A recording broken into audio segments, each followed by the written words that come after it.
Ipakita ko ang diskarte kung paano mag-tubeless sa maliit na gulong at saka malapad ang wheel mugs. Ang gagawin natin ay hindi na tayo tatali katulad sa ginawa natin dati na tinatalian. Lagyan natin ng interior muna ang gulong niya na maliit. Pagkatapos lagyan natin ng interior yan, isalang na natin doon sa tire changer machine. Maraming matututo dito ng mga tireman katulad nito sa ating isa sa mga diskarte natin. Bukod sa mayroon tayong ginagamit dati na tali, ito naman ay interior. Pero ito-tubeless natin ito. Lagyan natin muna ng interior. Pahiran natin ng tire lubricant paste para idiin-diin lang natin mamaya. Papasok na. Yan, ganyan po. Tapos ipasok na natin ang pito dito sa may butas niya. Yan, ganyan lang po. Tapos lagyan natin ng nut para hindi magtago ang pito. Pagkatapos niyan, idiin-diin lang natin ang gulong para makapasok dyan sa wheel mugs niya. Hindi na natin gagamitan ng chicken cock ng tire changer yan, di ba? Tapos hahanginan natin yan, i-compress natin ang hangin. Ganyan lang po, lagyan natin ng gulong para may patungan tayo, para walang gasgas. Tapos i-compress natin ng hangin. Pag na-compress natin ang hangin yan,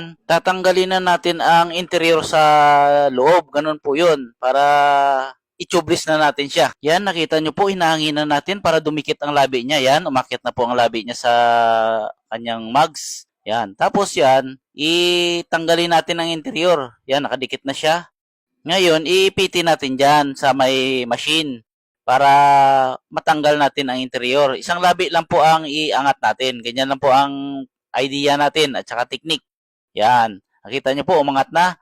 Tapos, dudukutin na natin yung interior. Yan o, nakita nyo po, dinukot na natin yung interior. Yan. Tsaka natin i-installan ng pito. Ganun po ang diskarte dyan. Yan, i-installan na natin siya ng pito. Rubber pito ang ginamit natin. 412, maiksi lang siya para unique siya tingnan. Yan, ganyan lang po. Tapos, ibaba natin siya doon sa baba. Sa may gulong din na kasyang-kasya dyan yung gulong niya. Tapos hahanginan natin ng direct. Ganyan lang po, apakan natin at saka idiin. Ganyan lang po ang diskarte. Yan, lumapat na siya.